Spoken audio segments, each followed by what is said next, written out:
இது இந்த பாட்காஸ்ட் வந்து kidney conversations Indian society of நெஃப்ராலஜிலேருந்து வர்ற ஒரு podcast. You can access this on Spotify.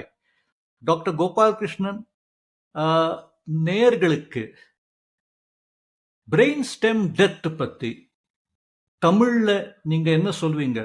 என்ன நாலேஜ் கொடுப்பீங்க? What is brain stem death? இது பத்தி சொல்லுங்க கொஞ்சம்.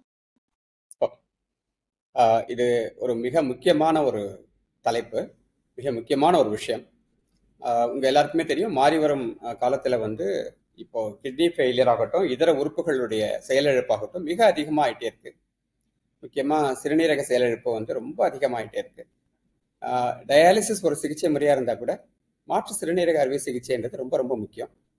மாற்று சிறுநீரக அறுவை சிகிச்சை அப்படிங்கும்போது வந்து இன்னொருத்தர்கிட்ட இருந்து ஒரு கிட்னியை எடுத்து சிறுநீரகத்தை தானமாக பெற்று இந்த நோயாளிக்கு பொறுத்துறது.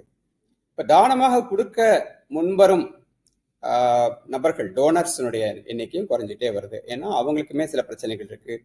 உயர் ரத்த அழுத்தம் இருக்கு, சர்க்கரை நோய் இருக்கு, நியூக்ளியர் ஃபேமிலின்னு சொல்லக்கூடிய சின்ன சின்ன ஃபேமிலிஸாக இருக்காங்க, பிரதர் சிஸ்டர்ஸ் கொடுக்க தகுதியானவர்கள் இல்லாமல் இருக்காங்க. ஸோ அந்த விதத்தில் பார்க்கும்போது நிறைய பேர் வந்து டிரான்ஸ்பிளான்டேஷன் இல்லாமல் டயாலிசிஸ்லேயே ரொம்ப நாள் தங்க வேண்டியதாக இருக்குது. என்னதான் ஒரு உயர்ந்த குவாலிட்டி டயாலிசிஸ் கொடுத்தா கூட ஒரு சக்ஸஸ்ஃபுல் டிரான்ஸ்பிளான்ட்டுக்கு அது இணை ஆகாது. அதனால தான் இப்போ டிசீஸ்ட் ஆர்கன் டோனர் டிரான்ஸ்பிளான்டேஷன் ப்ரோக்ராமுடைய முக்கியத்துவம் அதிகமாயிட்டே வருது.